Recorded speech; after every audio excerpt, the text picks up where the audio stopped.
before the probation. I quit. I'm like, I'm never working ever again. Ended up getting signed by Hardwell, Afrojack, Calvin Harris, Skrillex, Diplo. He spent 10 years as a DJ, signed by Hardwell, Calvin Harris, Skrillex, and even Diplo. Then walked away from it all. Started an agency from scratch after being burnt by every bullshit artist in the industry. 7.5 years later, Defiant Digital is one of Australia's most talked about performance marketing agencies. And this is how he built it. Why the fuck is everyone just finger pointing each other? 7.5 years later, we've just been obsessing over that one thing. Crazy. The whole time. A lot of people spinning shit. A lot of finger pointing. Look at AG1. You look at any of these fast growing D2C brands. Insane. The ad matches the landing page, matches the flows, matches the post. Like everything is cohesive. Right, end to end. We can't handle hundreds of clients. There's no way. We can't. I came across exactly what you just said before, which is just a lot of bullshit artists. I started realizing that I loved the business side, and naturally from there I started. All right, guys, welcome back to another episode of 0.01 Podcast. Today we have Jamie, let me see how I can say it. What is it? Kritharas. Kritharas. Kritharas. Yeah. All right, we've got Jamie Kritharas on the show. I'm struggling to say the last name. As you know, it's a Greek last name, right? Yeah. So, struggling. Anyway, episode 36. Let's get straight into it. Let's go with Jamie. All right, Jamie. Thank you for joining us on the episode. You're Thanks a local entrepreneur, which I love. You're just literally down the road from our studio here. I want to dive into what you do because, one, you hammer me with ads, and you've been hammering me with ads ever since I pretty much started my business. So I've seen your brand everywhere. So I was pretty excited to see your name pop up, booking in a session, and jumping on the show today. So Jamie, tell me your story, right? For everyone at home who's listening, you are the founder of Defiant Digital. Is it called Defiant Digital? Defiant Digital, yeah. Yeah, correct. Cool. So Defiant Digital, it's pretty cool. Because being on the other end, the receiving end of your ads, I've seen a lot of what you guys preach and what you guys have done. But as someone who received the ads, you're always skeptical how true, how realistic the results are.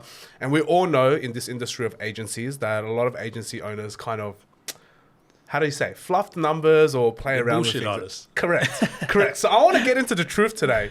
You know, you're a classic Aussie wog, which is great. You know, a lot of my friends were wogs growing up, so I know that, you know, we can chat real deeply about this topic and really get into the numbers and, you know, see how things go for your business, because I know you've done very, very well. Even just looking from the outside, I don't even need to know your story. I don't even know your business. I can tell that the business has done well. I appreciate it, man. Thank you. Just based on volume as well, right? Yeah. Just based on volume of ads, just based on what you do, and the quality of the stuff that you do as well. So I can tell it's done well. But today, you're here, we're straight from the horse's mouth. You get to talk all about it, and I'm excited to hear all about it. But tell us your story. Where were you brought up here in the beautiful city of Sydney? So I grew up in Canterbury. So, you know, always been a Canterbury local up until recently. And yeah, man, I lived a pretty average type of life, you know. Wasn't anything too special, man. I had great parents that raised me up really, really well. And yeah, I kind of always, my dad was always into property. He was always into, you know, finance, was always into that kind of stuff, always into business. Yeah. Like since I could remember. So my dream always was to work with him one day or work for him one day. Like that's what I always used to think, because I just idolized him. You know? Yeah. Is he in real estate, or what was his? So he's been in like franchising. He's been. Oh wow. He's owned his own business. So he's an entrepreneur through and through. Through and through entrepreneur, right? Yeah. So anyway, I always used to think, you know, one day I'm going to work with my dad, you know, as a younger kid. And then like kind of throughout high school, obviously that changed a little bit. I did have a real love for property, and I thought that property was going to be my path. So, but at the same time, towards the end of my high school days, I got into DJing. So a couple of older mates of mine, they were DJing at Chinese Laundry, if anyone knows that, in Sydney.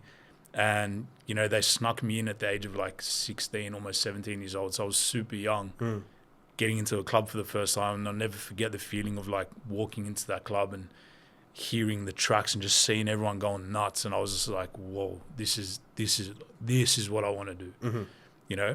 But anyway, I ended up getting into uni for property valuation. Okay.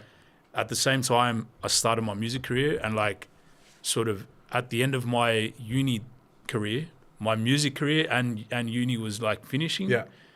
I actually got a job at Jones Lang LaSalle, which was quite a large property firm as a like junior valuer. I lasted in that role for so it was a 3-month probation. On the day before the probation, I quit. I'm like, I'm never working ever again. I'm going all into DJing, and I just chased my DJing career. And then Crazy.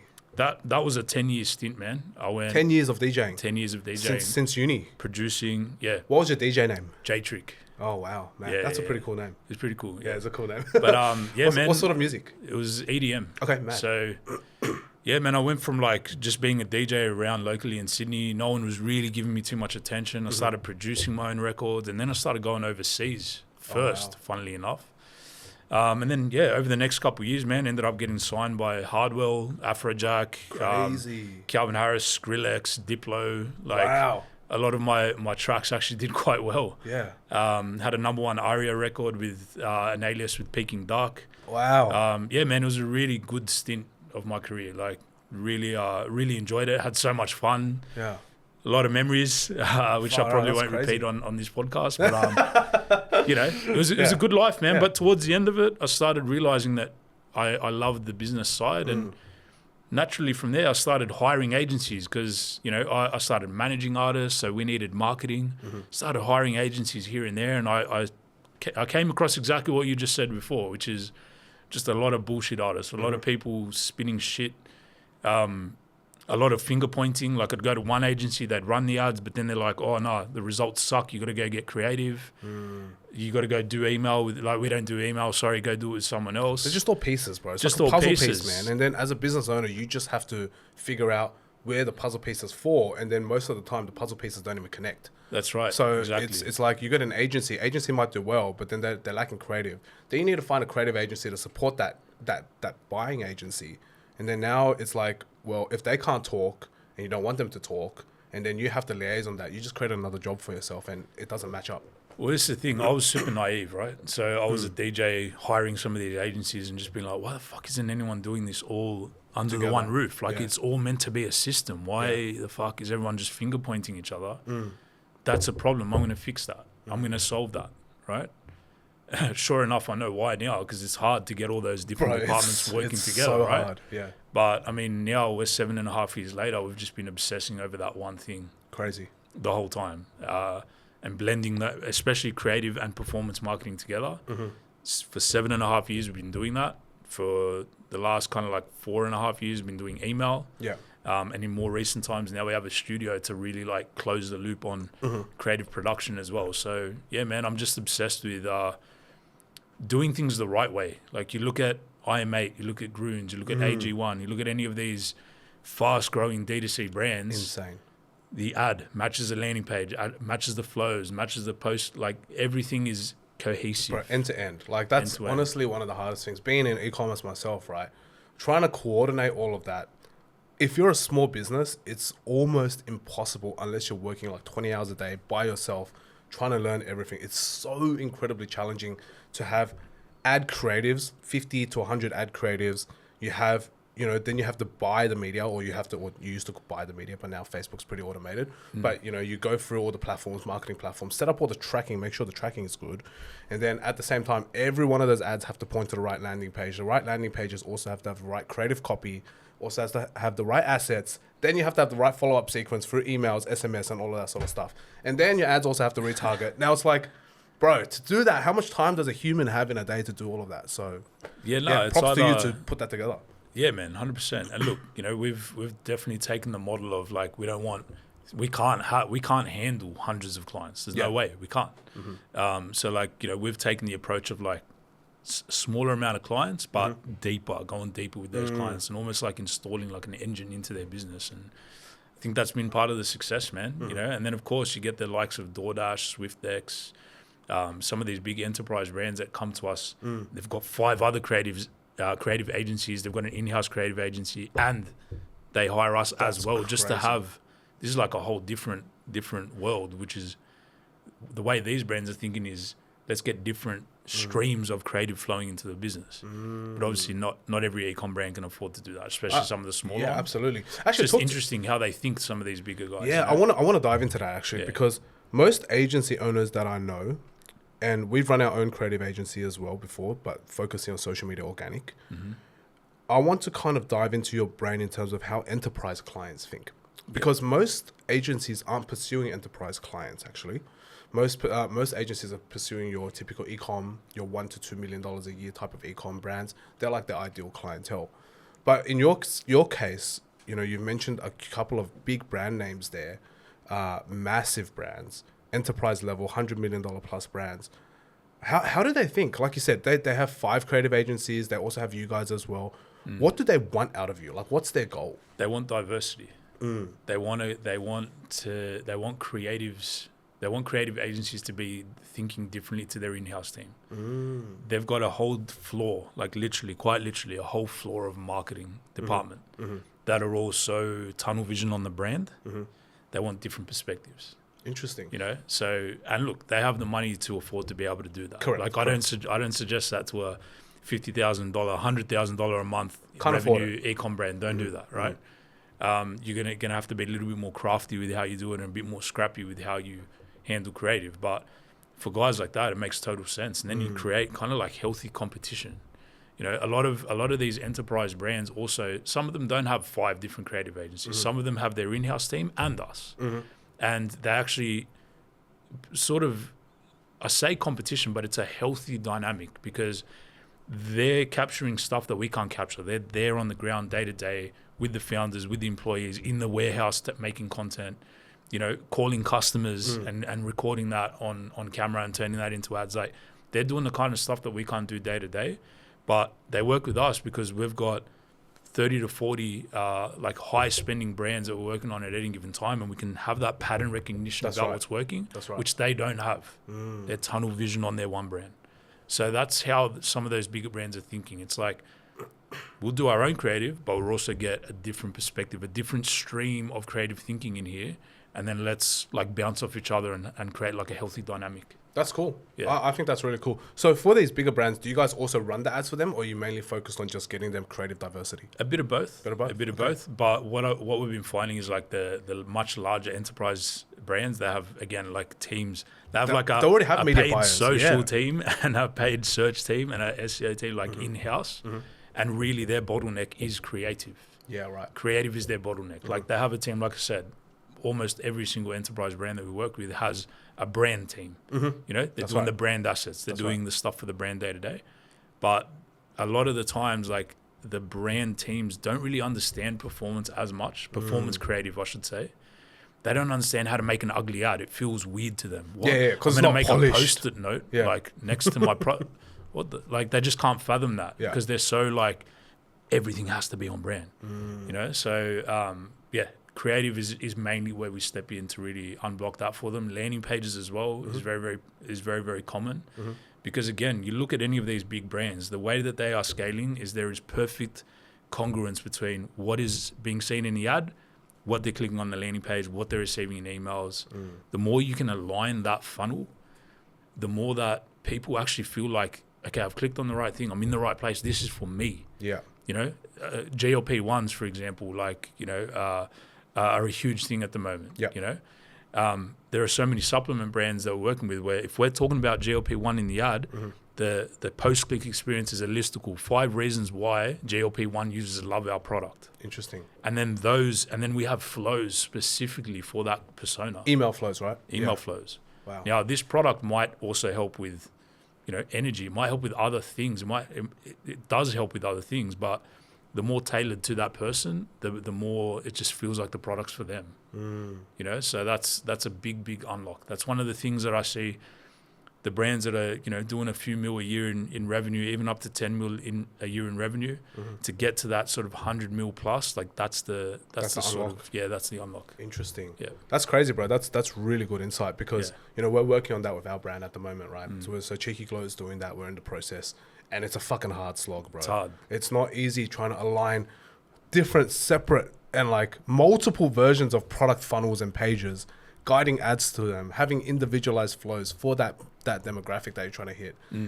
Bro, it's hard. Like, I don't think a lot of people out there understand what actually goes into a proper creative performance campaign, because you know a lot of e-commerce brands, they'll start off like all these gurus out there, they all flog the just run some Facebook ads, you know, use Advantage Plus, let AI do it, fucking chuck 20 creatives and let it run, right? Like all of that shit.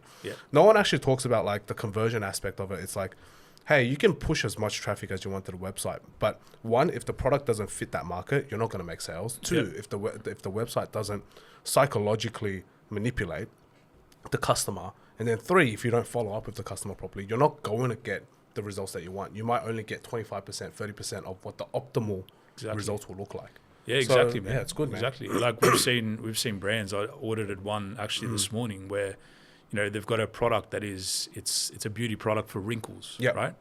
And they're struggling. They can't scale. They can't grow. They've just hit a plateau. The agency that they're working with doesn't have the answers. Yeah. I'm looking at their creative. I'm looking at their landing page. Their creative has a 22-year-old UGC, like 22-year-old UGC creators, a handful of them, right? Doing ads about wrinkles. Meta is going to see that 22-year-old in the creative and go and serve that to 22-year-olds that don't have wrinkles, right? That's actually, that's actually 100%. Yeah. So nothing's working because their product is speaking to someone who doesn't have the fucking problem to begin with. Right? Just a real simple unlock, like stuff like that. It just flies over people's heads. They think, let me just get UGC, but they don't actually think creative is the targeting. I'm not the first one to say that. So many people have said that. It's been for years, right? But people really need to understand that. Like creative really is the targeting. Interesting. Whatever you put in your ads, Meta is going to match that to the audience. So if I put a gym junkie in the ads, it's going to show it to gym junkies. It's going to show it to people who are at the gym, who are looking at gym stuff, who are looking at workout routines, who are looking at supplements. You know, it's as simple as that. So, it's just the way to grow now is to think in personas. But then whenever we're creating like an ad batch these days, we're also thinking about, okay, where is that going to go to? What landing page is that going to go to? Don't just think about, I need to create some ads and get them out. Think about, okay, I need to create some ads, cool, but where am I going to point them to? Start thinking in that way, and then the results, honestly, like really different. Really improve.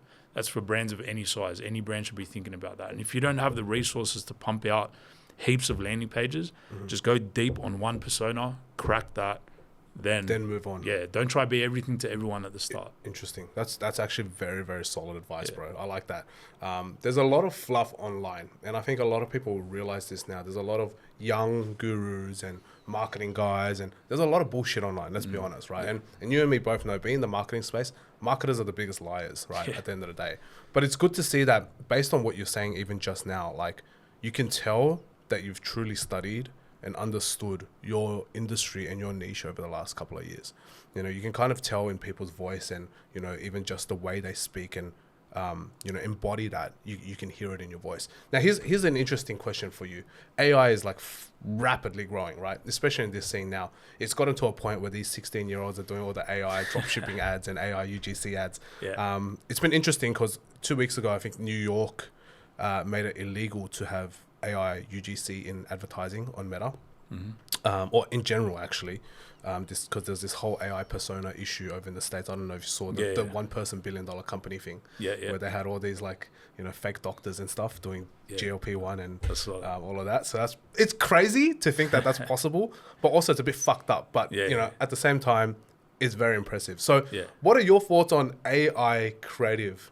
Because it's so powerful, right? So many people have AI softwares and systems now where they can pump static creative pretty quickly. But then it gets to a point where it's literally copy pasting everyone else's winning creative. Then it looks exactly the same as everyone else's ad. But then there's another wave, which is like the AI UGC, AI personas. What's your perspective on that? I just see AI as another format. So you've got like high production, you've got statics, you've got carousels, you've got GIFs, you've got AI, you got, you know, podcast style. You got it's just another one of those. You got ugly ads. You got ugly ads. It's just another format. All sorts. Yeah. Okay. I just see it as another format. Okay. I see all these people on LinkedIn and all this shit saying, I just fired my whole creative team. And I just replaced them with AI. Like, shut the fuck up. You didn't do that. You didn't do that, right? Yeah. Like, everyone's clickbaiting the shit out of everyone. Yeah. AI is just another format. So I'll give you an example. One thing that we've been loving is like AI animation ads, like the Pixar style. Oh, yeah. Right? Yeah. But when you think about what, am I going to put a whole thing of AI in my account? No, I'm not going to do that. It's just another format. That's all it is. And brands need to use it, 100% use it.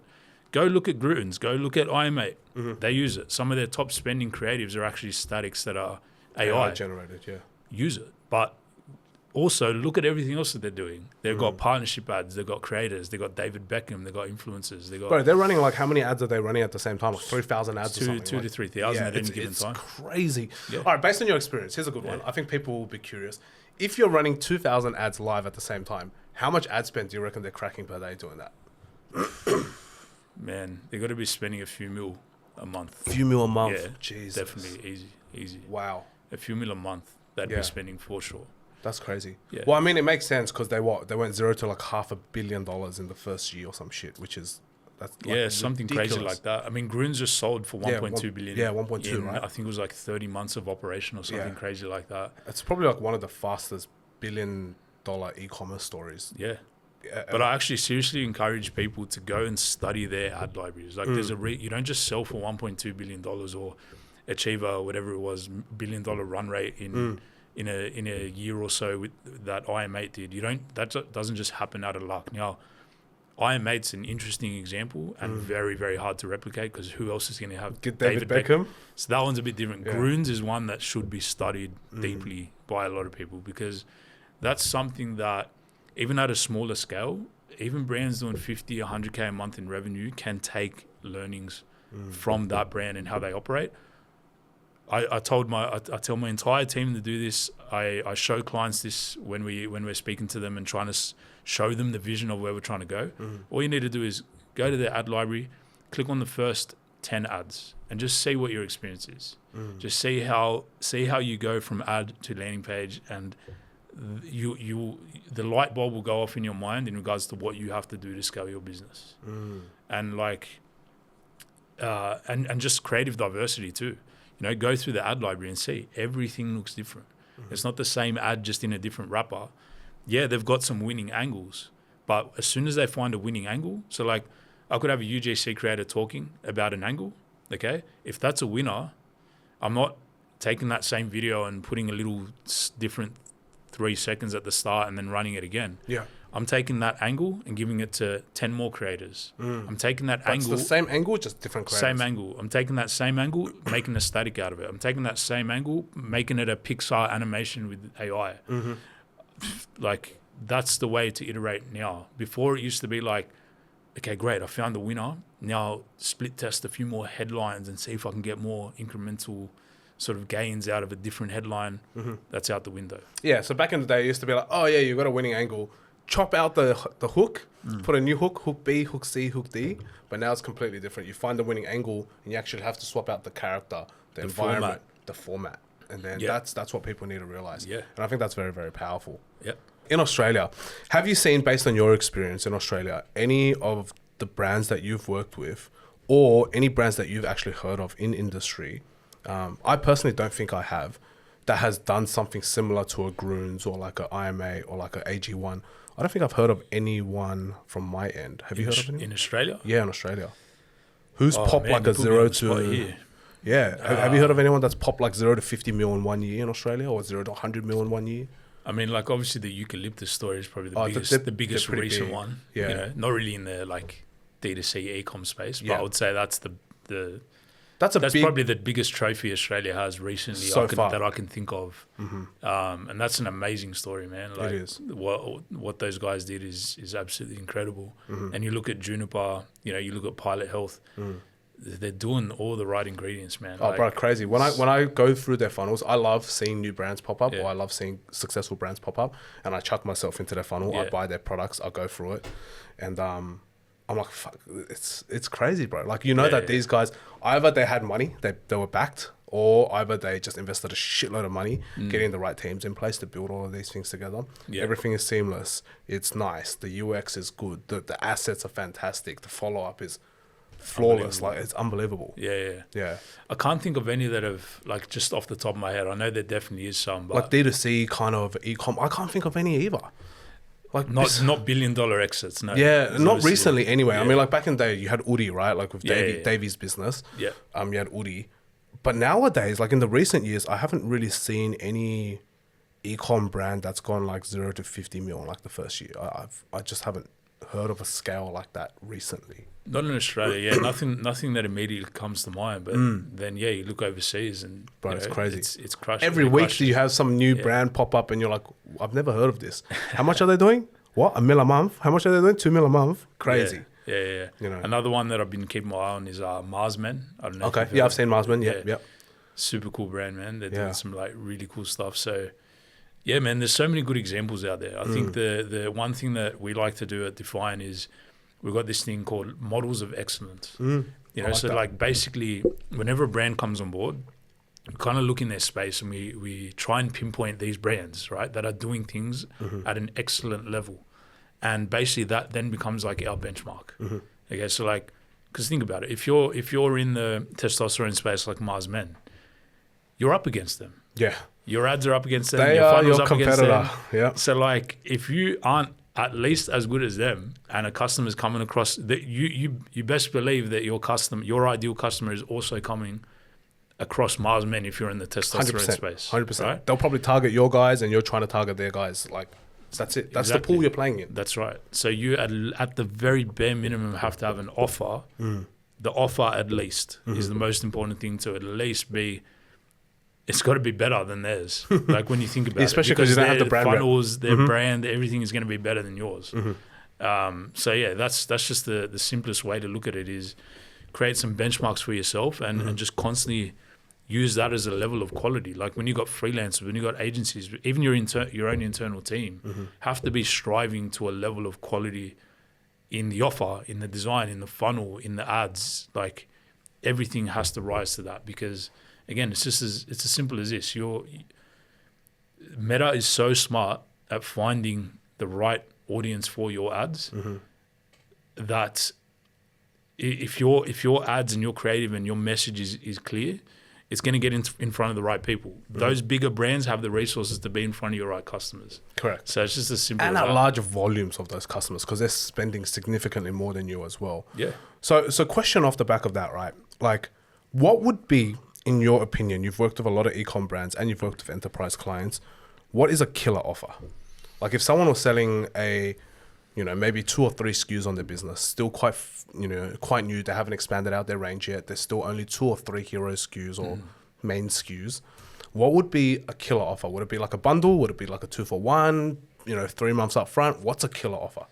Yeah, I really love the offers where you make the subscription feel so crazy that you feel like silly not to take a subscription offer. Okay. By the way, I'm talking purely about subscriptions at the moment because I love replenishable products. Like 100%.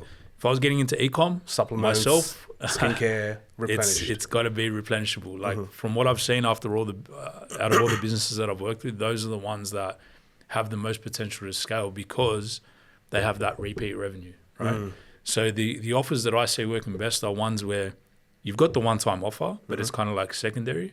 The subscription offer is like almost too good to be true, the amount of value that you get up front for subscribing. Okay. Those are the offers that scale. And like, for instance, one thing that brands should also be testing is buy 2, get 1 free versus 30% off. What works better for you? It's exactly the same offer, thing. Yeah. Right? But it's funny, we've split tested that for a number of brands. With some brands, 30% off works better. With other brands, buy 2, get 1 free works better. Interesting. So, do you run them at different sale periods or do you run them coincide, like side by side? How do you split? Like, what's the best way for you to split test that data? Side by side. Side by side? Yeah. So literally some audiences will get a 30% off. So it's 2 different funnels, right? So one would be a 30% off funnel, one would be a buy 2, get 1 free funnel. Correct. Oh, wow. Yeah. Very You interesting. got to, in my opinion, like you want to do it like that because in that way you get some really clean data. We don't always. Do you try to run the same ad spend to those, or how do you try to split test so that it's quite standardized? We run the same. Yeah, so run the same spend, but we actually split the URL. So Okay. split, right? Okay. Gotcha. So like 50% of the traffic goes one way, 50% the other way. Goes the other way. Like Okay. that, yeah. And that you do from the Meta side. From Meta, you can do it from Meta. You can do it with various different split testing tools that the team will implement for clients. Some clients have their own CRO tools depending on the size of the business, but you can do it either way. It doesn't really matter. Yeah, that's right. So you're mostly in Shopify, right?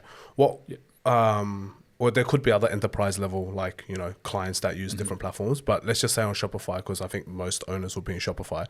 What would you say have been some of the best sort of apps that you've seen that have helped make this process a little bit more seamless? For example, like, what's a good subscription app that you might know of, or what's a good split test app, right? There's a few nowadays. Even Davey made his own as well.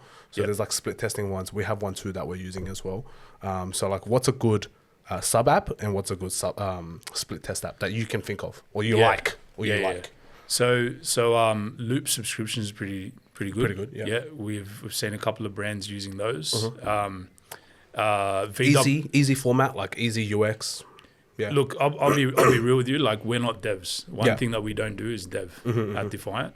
So we work with devs that handle the dev side of things. But on the split testing side, VWO is an amazing tool for the brands that can afford it. It is like an enterprise tool. Yeah. It's an expensive tool. That's the only one really that we use when we're doing CRO for a business. But there's so many others, man. They're not coming to the top of my head, but I think there'll definitely be ones that are more suitable for the smaller type of operators. But man, one of the best tools that we use in the CRO division is actually a free tool called Microsoft Clarity. Okay, one of my favorite tools. And it's free. Tell me about it. Okay, why do you like it? I love it. One, it's free. Right? Yeah, we love free. Yeah, we love free. But second of all, it's got a really cool feature where it's got like an AI. So it can watch every single session. You can literally watch how people interact on your website. You don't see their credit card information, all that. That's obviously you get like all the heat maps. Yeah, all the heat maps, all of that kind of stuff, like where their attention is on the page. But you can actually literally see how people are, their sessions, what they did on the website, where they clicked, where they hovered, where they stalled, you know, where they even rage clicked. There's a thing called rage click. Really? So you can see if someone's like hammering the page like that, trying to do something. Holy shit, yeah. It measures that. Wow. The coolest thing about it though, for me, is there's an AI summary. So let's say you've got thousands and thousands of sessions. You're not going to sit there and watch every single session and think about what's going on. Their AI watches every session and kind of gives you like, these are the common things that people are experiencing on the site. And then when you click on that, it goes and shows you sessions where they're having that problem. Wow. Right?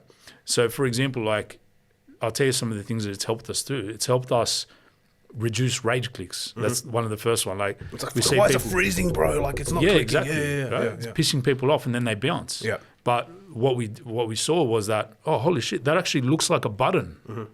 Like, that looks like something that you would click on, but it's not an actual active button. So go and change the design, you know, remove that roadblock for them. Wow. Also, like, just showing like where people, like how deep into a page they go, and being able to see like, shit, they're only going here and the CTA is here. Yeah. Or like the main proof points are here, or the main offer is here. Shit, okay, bring that higher up the funnel, or bring that trust a little bit higher. Things like that. It's helped us make decisions to improve conversion rates using AI in a very smart way to do that deep analysis that used to be manual. Yeah, that's gangster. You know? I love that. So it's really cool, man. And again, I like shouting that one out because it's free. Yeah. The VWO is a fucking amazing tool, but it's very expensive. Do you know how much it is? Do you remember? It's based on sessions. Oh, okay. So however many sessions you have. So the bigger your business, the more sessions you're analyzing, the more it's enterprise level, but it's insane. You know, the reason we love it too is because we're not developers. We can do our own changes without bothering the dev. The dev, yeah. Right? So that's what's really cool about it. But again, I know there's definitely way better, like, there's cheaper tools as well. We just haven't really doubled in those too Which much. is fine. Yeah. I love how transparent you are, and that's quite rare. Two, like you're genuinely going out and you understand your shit, which is awesome. And the reason why I ask is obviously because I am in e-com myself, so I can understand what you're trying to say, and I'm sure the listeners will appreciate it as well. You know, and one thing that people don't realize is CRO is so incredibly important. You know, you can run as many fucking ads as you want. You can have the best creative team in the world, But if your website's shit or like people are bouncing and there's no conversion metrics that you're tracking, you're going to run into a dead end no matter what. Like we've had that before. Yeah. You know, I literally just had this issue yesterday. We didn't catch that there was a fucking bug in the middle of our sale. And I was wondering why the numbers were so shit and we didn't catch it until like 24 hours later. Obviously, we've lost a shitload of money in that period, whilst ad spend is still pumping up. Yeah. But also, like, these are the sort of things that as business owners, we need to be aware of.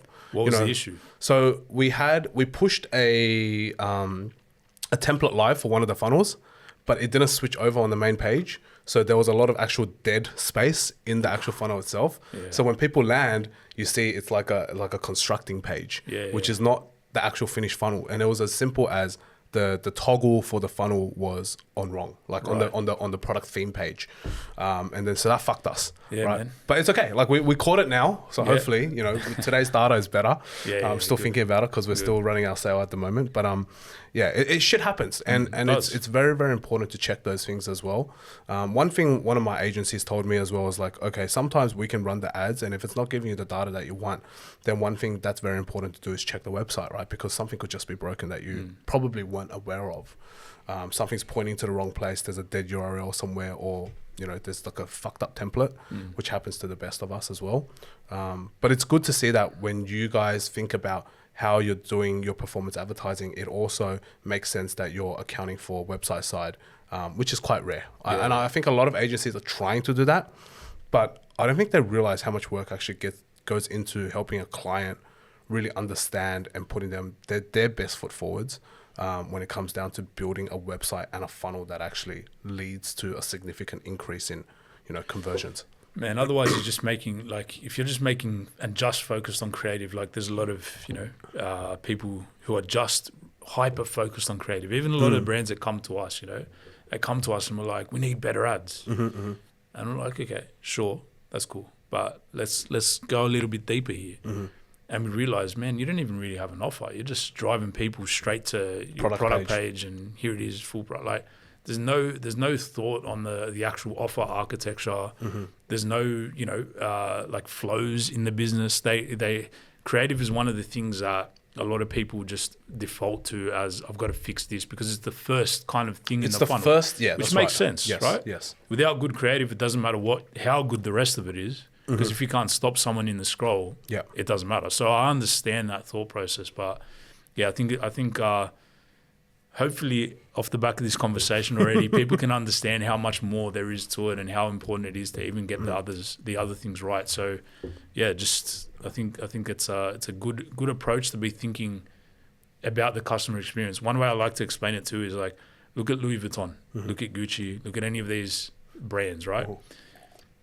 When you walk into a store, a Louis Vuitton store, first of all, they only let a certain amount of people in at any given time. Correct. You got the Seki at the front with the red rope. Yep. Right. Why do you think they do that? Bit of urgency, and also as well as exclusivity, Yeah. So like scarcity, but on top of that, it's just the user experience. Yes. Like I don't want to be in there with 3,000 other people who can't even see the product.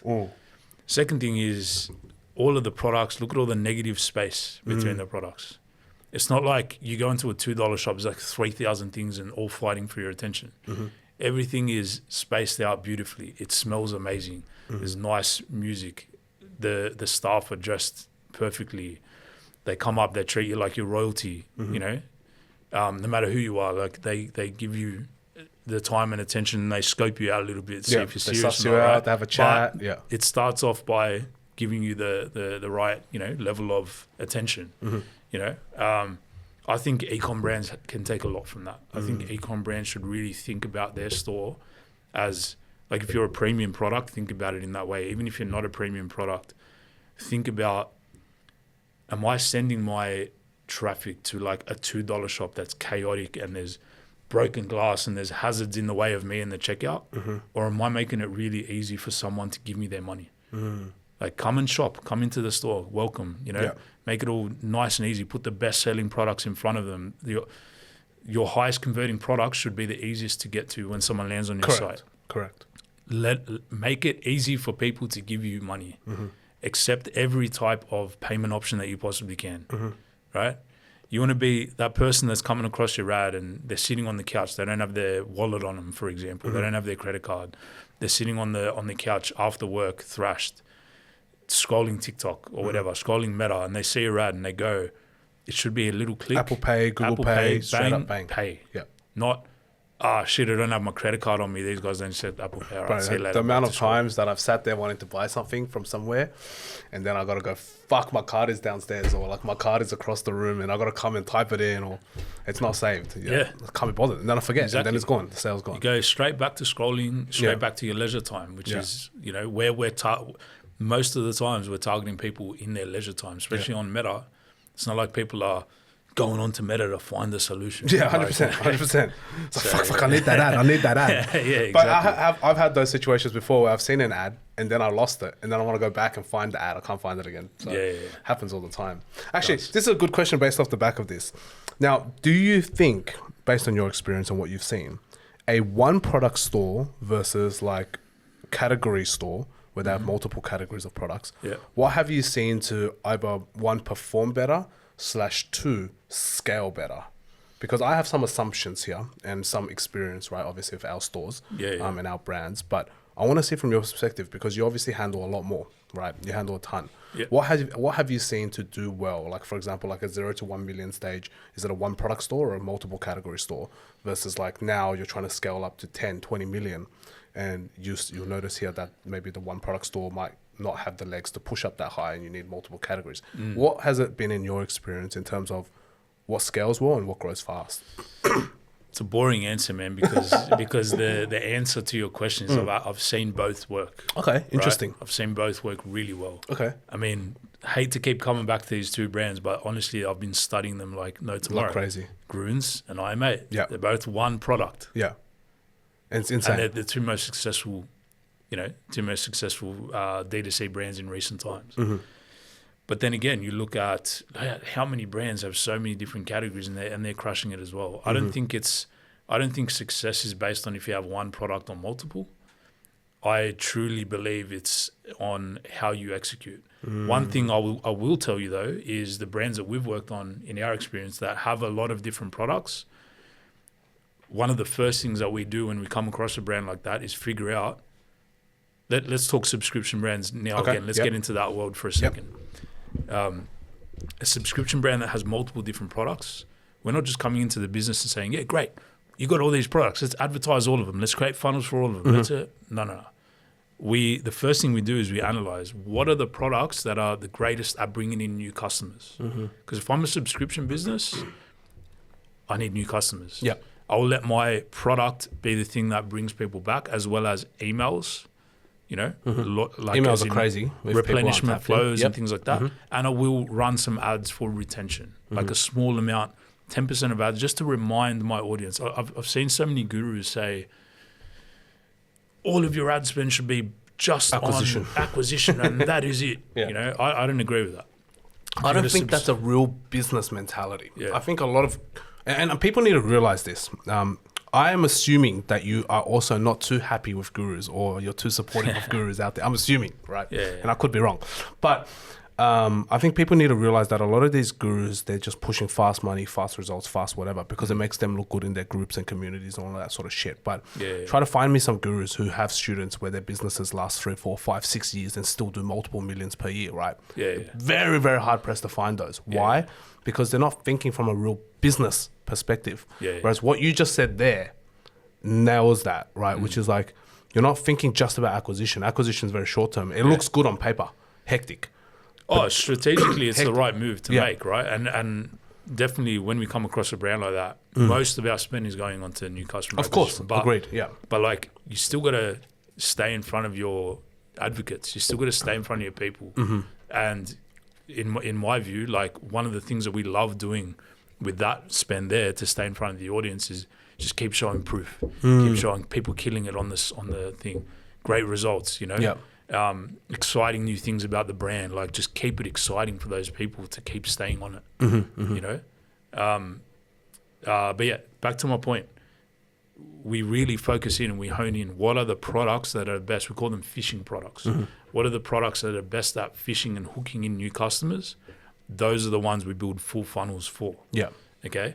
The other products, we start hitting them sort of like one by one. Once we've got that main offer and we're scaling the shit out of that main offer, then we're taking the profits from that And investing it into the next one, right? The next most important one. So that is what I've seen good when a product has a number of different when a brand has a number of different products.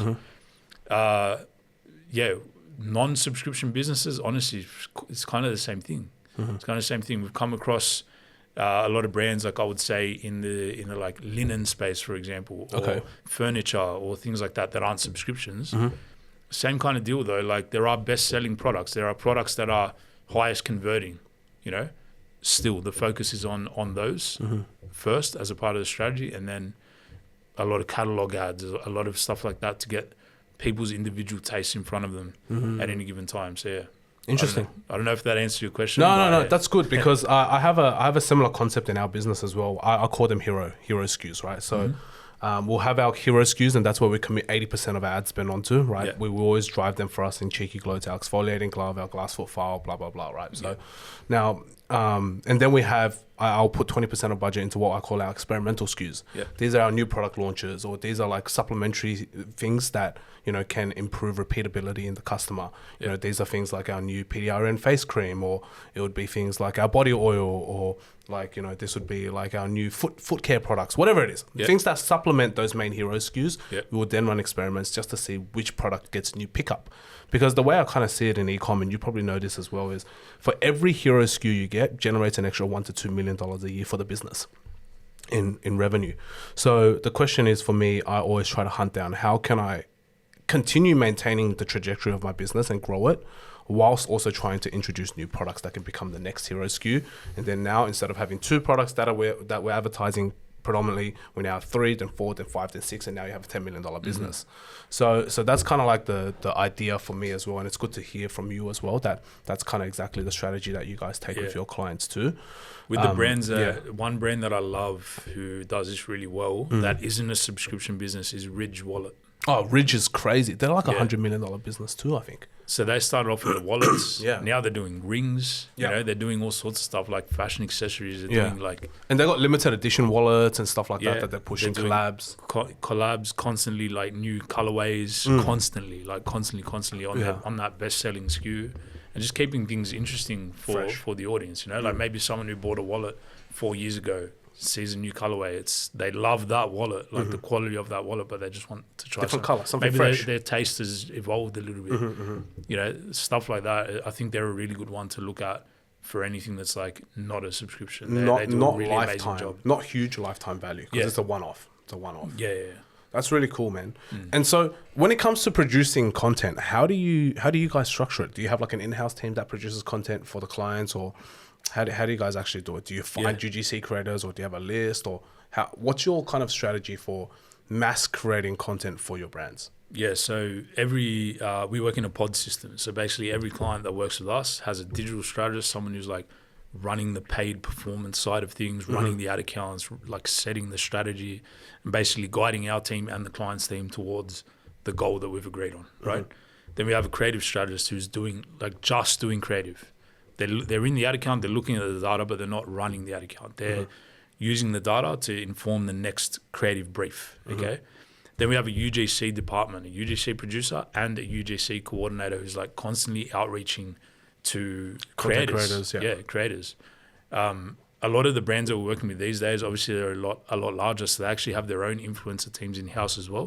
So we focus mainly on the scripting, and they focus on the scripting and the strategy. They focus on the logistics, getting the product out to people, negotiating, paying them, all of that sort of stuff. So that's kind of how it's been a little bit more recently. But we do still have smaller brands that come to us that don't have that division, and we handle that for them. And then more recently, only over the last year, we've actually launched our own studio. In Parramatta, and yeah, man, huge studio. It's like got a cyclorama green screen. Oh, no way. Yeah. Mad. We've got a podcast set up in there as well. We've built sets in there. We've done all sorts of things. So yeah, basically a bit of everything, man. And then we've got like a whole team of motion designers, static designers, 3D video editors. All of that is in-house. Yeah, wow. So it looks kind of different for every brand. Like some brands are really great and they give us a lot of content. They've got lifestyle imagery. They're constantly doing shoots. You know, they're very content first already when they come to us, and that's great. We just multiply that. A lot of brands don't have that muscle built in the business yet, and a lot of it is like us doing a lot of that stuff for them, and it just depends what the brand needs. But like one thing that we're putting out there at the moment is like 100 ads in 30 days. Like that's an offer that we have out in market for brands that just need that firepower. They need 100 ads in their account in the next 30 days. Like that's like a good way of getting started with Defiant, you know, and just kind of feeling and seeing what that can do. That's a good question actually. The number of ads, right? We see that getting hammered a lot right now. Is, you know, have a vast diversity of ads right now. How many ads do you say you would create for a campaign? Let's just say Black Friday coming up, right? I think this would help people for Black Friday. So let's just say there's a Black Friday sales event coming up, and if you're a brand watching this potty, obviously, you know, you want to prep for Black Friday. From your perspective, Jamie, like, how many ads would you kind of create, or how many creatives would you create? How would you break that down, set that up to have a very strong Black Friday? Let's just say my goal is $1 million for that month. How many ads would I need to do? Do you have a maths calculator for that, or do you just have a set default, like this is what you need? I started talking about this about a year ago, and ever since I've seen a lot of people talking about this. But basically, we did a study across all of our brands. It was about 13.5 million in ad spend over 6 or so months. And what we found was that the brands that were scaling the most stable, as in like they were increasing their spend without CAC blowing out too hard, were brands that had no more than one ad for every $1,000 in ad spend. Oh, wow. So so for example, to answer your question, if I'm going into Black Friday and I'm projecting that I'm going to spend 100 grand, I should have no more than 100 ads in the account for that 100 grand. Wow. Okay. For Black Friday though, okay, so this is a really interesting thing. The brands that actually had less at any given time, so let's say they were spending 100 grand in a month. The brands that had 50 live at any given time, they were actually the ones that were scaling the most aggressively. Interesting. Reason for that is they had more spend velocity through those 50. So they were getting their data quickly, and even though they only had 50 live at any given time throughout the month, because they had a lower amount of ads, they were getting the velocity of spend through those ads quicker. They were learning what was working quicker. They were making more of what was working quicker. Okay, gotcha. Right? Yeah. For Black Friday specifically, though, it's kind of a little bit of a different ballgame because it's not an evergreen campaign. You've got one moment. You've got one shot to capitalize that month, right? So for that reason, that rule kind of goes out the window a little bit. For Black Friday, my advice to brands is just make as much as you possibly can. And just test. Make as much as you possibly can and just have it even in the bank. Like we started our Black Friday production for our brands start of June. Yeah. We're producing now for the brands that we work with. Our Black Friday creatives are just building it up. Because the whole idea is like with Black Friday, you might project to spend 100K, but what if you spend 100K and you're crushing it? Yeah. You're going to spend 200. Why wouldn't you keep going, keep pushing? Right? Yeah. So it's kind of a really tricky one to plan for. My advice is just be prepared. Make as much as you possibly can. But again, make sure you have that post-click sorted for all those ads. Don't just make a shitload of random ads. Send them all to your PDP. Really start thinking about your offers now. And start testing your offers now. Like, for example, you want to know now, does 30% off work better for me, or does buy two get one free work better for me? You don't want to be testing that in Black Friday. You know about that now. So when you're in Black Friday, you're scaling the shit out of your most successful offer. Most successful offer. Yeah. That's a very good piece of advice. Actually, off the back of that, right? Because Ecommerce as well, which is currently happening, you know, for those who are watching, it's currently happening for a lot of brands. And I feel like in the financial year hasn't been hammered as hard nowadays versus something like Black Fridays anymore. I don't know why. Maybe it's just because it's not an in-store event for a lot of people now, and it's just online, and they don't see too much value in an Ecommerce type of thing. But Ecommerce is still a very big sales period here in Australia. Anyway, in the US it's very different. They don't have an end of financial year in June. So for us, end of financial year is in June. Do you find that sales that work over a whole month period or because I've been seeing a lot of friends doing, 40% or 40 minutes only recently, right? Yeah, like yeah, they're yeah. pumping it. And I think that's probably like an e-commerce equation thing that's happening Yeah, right yeah. now or something like that. But everyone's pushing it. And I'm sure you see it as well, being in the same space. Yeah, yeah. So it's like, what have you seen with your clients work the best? Has it been like a long stretched out kind of campaign, or has it been like a more condensed 1 day, 2 day, 3 day, 24-hour, 20-minute sale? Like, what has that looked like? What have you seen? Yeah, I mean, look, are we talking about Black Friday, Black Friday, now? Or end of financial year, whatever works well. Like a particular sales campaign, not evergreen. We'll dive into evergreen after, but for a sales campaign, what have you noticed has been? Look, I think Black Friday is its own beast. 100%. Like, man, it used to be you do a sale on the week of Black Friday, and that's Black Friday. That's it done. Yeah. Man, in recent times, I've seen brands popping up like even as early as September. Yeah. With Black Friday, and then you see it end in March. yeah, it's crazy, right?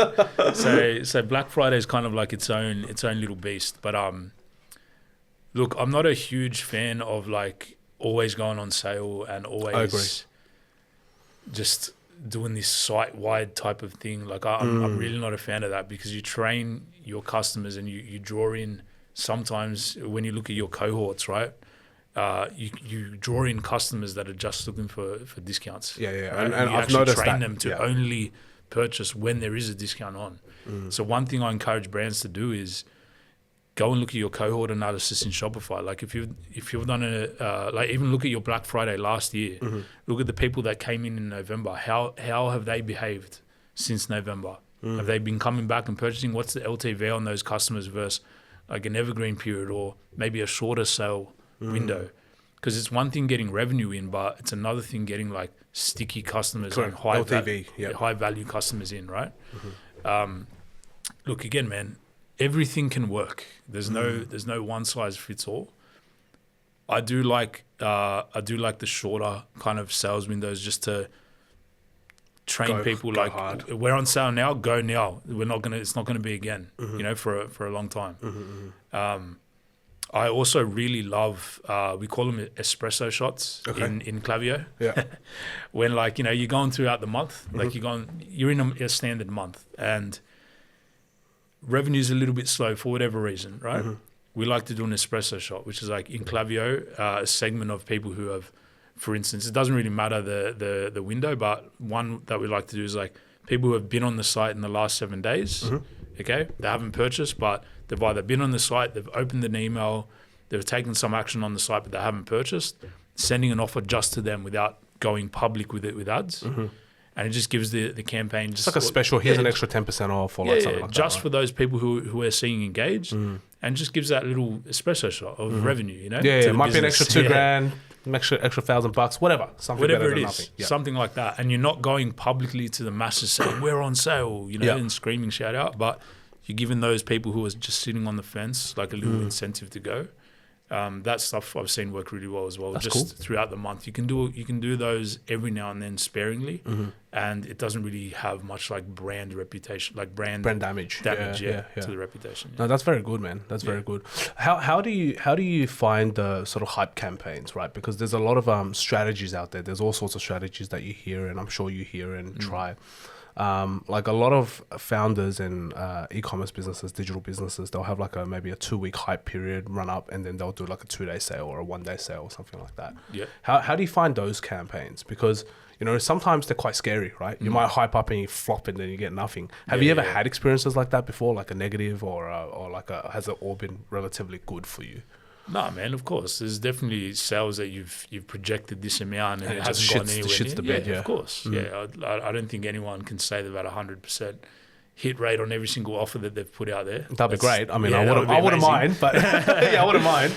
Nah, look, man, there's definitely, again, it's sometimes what we've seen is sometimes a founder in a brand will just be like, so this product is gonna work, I know it, I feel You're it. just so attached to it, So attached to it. And, we go through the motions, we do all the things correctly, and it just doesn't meet the market where it is, or it just doesn't, that product doesn't necessarily have that product market fit like their top seller, and then, but the great thing about digital marketing that I love is that it's so data driven. So you can see, you can use the data to tell you what to change. Yeah. Right. So for instance, if we're putting ads out there, super high click-through rate, like really good engagement on the ads and the creative and the, wow, this is like, people are loving this. They're clicking on it left, right, and center, but then they're not converting.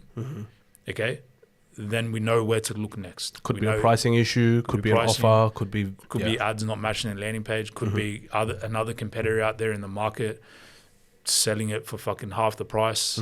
That's exactly the same product. You know, it could be a number of things. So that's why I like digital marketing in that sense, because it tells you where that offer went wrong, where that launch went wrong, and then you can come back and pivot again. But yeah, man, look, I've seen that work really, really well, especially with like fashion drops. Okay, I've seen that sort of like hype up. You know, we're dropping, like, sign up on the email list, get involved and that kind of thing, and then a launch is like super successful, sells out quick. And this actually takes me back to my event days. Okay, interesting. When I was running events and like as a DJ, you know, I always had the mentality of, if I know I can sell 500 tickets to a show, I'm going to choose a 300-person venue. Interesting. Right? Interesting. Okay. This was like I think this is where I realized that I had a bit of a like business brain, because everyone else was like, let's get a 1,000-person venue. Try to fill it up. Let's fill it up, man. We're going to sell 1,000 tickets. Yeah, let's go. You know, but you sort of know, because you're doing shows every week, you kind of know like how much of a pool you have. Yeah. And for me, like when I was managing artists, I knew exactly how many tickets that they could sell, right? And how much demand that they had, because I'd be watching their shows, I'd be seeing the people, and I'd be asking the promoters every time they played a show, how many, because I never sold tickets for my own shows. I only did that when I was managing artists. But yeah, the whole premise is, man, it's like supply and demand, right? If I know I can sell 500 tickets confidently, I'm going to go for a 300-person venue, because I want to sell that shit out straight away. And I want 200 people to be fucking spewing that they couldn't get in. Because that means the next time we go on sale, they're going to hammer it. Those are the first people that are going to be there. So, you know, and they're going to be telling all their friends, just get on this quick. So when I do that pre-hype campaign, it's a genuine hype, you know. I've already created demand for the next one. So I think e-com brands can learn a lot from that too, like in terms of ordering. You know, if you're doing something that's like a hype drop, order like whatever you think you can sell, order less. And then sell it out. Sell it out quickly, you know. You create a story, you create buzz, you create that FOMO factor. Yeah. Like when people say, holy shit, all those people just bought it, was sold out like that. It's like you've created that audience. And I think it's really powerful for a brand as well to sell out sometimes, right? You don't want to sell out of your best sellers. That's dangerous. That is very dangerous position. But like something new that you're introducing to market, I think it's actually pretty powerful as a storytelling piece. Yeah, that is very, very powerful. Hey, this is a good one for you as an agency, because I know a lot of people have had experiences with agency, right? And one of the biggest gripes that founders and business owners have with agency is communication. How do you find liaisoning with the business owners or their marketing teams? How do you find liaisoning with them in terms of, hey guys, this is the data that we've gotten off Facebook. I need you to jump on this. This is what we've identified. Try to crack this, or we need creatives in this direction. How do you manage that sort of communication cycle? Well, for a start, we do the creative for. That's true. That's true. Like we take a lot of that stuff off their plate. But what I would say is one thing that we did differently from day one. We don't have account managers. Okay. So there is no account manager at Defiant. It's just straight up, bro. I see this is fucked up in the ad account. So the brand is dealing directly with the actual experts that are doing the work. So first and foremost, in regards to communication, we're cutting out that middle person that never really has the fucking answer. Yeah. Because what I found again is that when I was hiring agencies, there was this person in the middle. So you've got like the sales guy's always in the middle, bro. Yeah, you've got the account manager in the middle, and then you've got the experts over here doing the work. And normally these people are running 30 fucking accounts at once. Yeah, that's right. But this person never has the answer. So I'd go to this person, I'd ask a question. They wouldn't have the answer. And then it's a 48-hour email reply. Bro, one simple conversation can take a week. Yeah, 100%. You know, and I was pissed off with that. I'm like, I don't, fuck that. Yeah. You know, so that's the first thing in regards to communication. Second thing is like having a cadence of, we're meeting every 2 weeks, for example. Ad hoc, as things come up. Yeah. But we know every single 2 weeks we're meeting. Start of the month, we're setting the plan for the month ahead. Middle of the month, we're checking in on how that plan's going. So it's like 24/7 accountability. Another thing is having like really clean and accurate dashboards. That our dashboards look different for every brand. They look visually the same, but what I mean to say is the stats that are on each dashboard are different. For every brand based on what we're doing for that brand. What sort of dashes do you use? Do you use like Looker Studio, or do you use like how do you communicate that use custom? Supermetrics to like basically pull in all of the different data from everywhere, and we present it all on Looker Studio. Now we're exploring a lot of really cool shit with AI when it comes to dashboards now. Bro, the AI dashboards are fucking gangster, bro. I've been building heaps of them. Supermetrics and Looker Studio, to be honest with you. The hard part is just connecting all the APIs and make it like work. Yeah, that's the hard part. Yeah, I think. But other than that, the visuals, the UX of getting AI to build shit for you, it's so cool, bro. But having a really clean dashboard and having all the sort of North Star metrics that you're shooting towards in front of your face every single day, a lot of what I find great about that is then our teams, there's a source of truth, you know. And one thing we're big on with the brands that we work with is like, give us the numbers. Don't hide the numbers. Show us. We like to get into P&Ls, man. We like to really understand 100%. The numbers of the business, because like you're hiring me, for example, to improve your numbers, to improve your profit. Yeah. How the fuck am I going to improve your profit if I can't see your profit? I agree. Very simple concept, but a lot of brands are very skeptical about showing, oh no, you're an agency, just run the ad account and give me ROAS. They just want ROAS. Yeah. So no, I'll back you on this one, because I think a lot of people don't realize the importance of trusting the people you're hiring. I like to tell even my internal team, I like to tell them the numbers. I'm like, guys, this is how much an event's going to cost us. This is what we need to break even. This is what we need to do to make profit. If I don't make profit, I'm paying you out of my own ass, right? That's it. And also at the same time, it's like, hey, this is our ad campaign. This is how much we're burning through. This is how much outspend we had yesterday. ROAS was fucking shit. This is what our break even needs to be. And then dive deep down enough for the sales team if they're going to do wholesale and stuff. Hey, these are our cogs. If we sell for fucking beneath this number, we're losing money. If your team doesn't know that and they can't back you on that, and they need to know that and understand. I think a lot of people are skeptical because they're like, oh, if I tell this agency that my profit margin's this, they're going to try to charge me more. They're going to want more retainer out of me. And look, I get that. It, man. Look, I get it too. Bro, you're woke, I'm Chinese.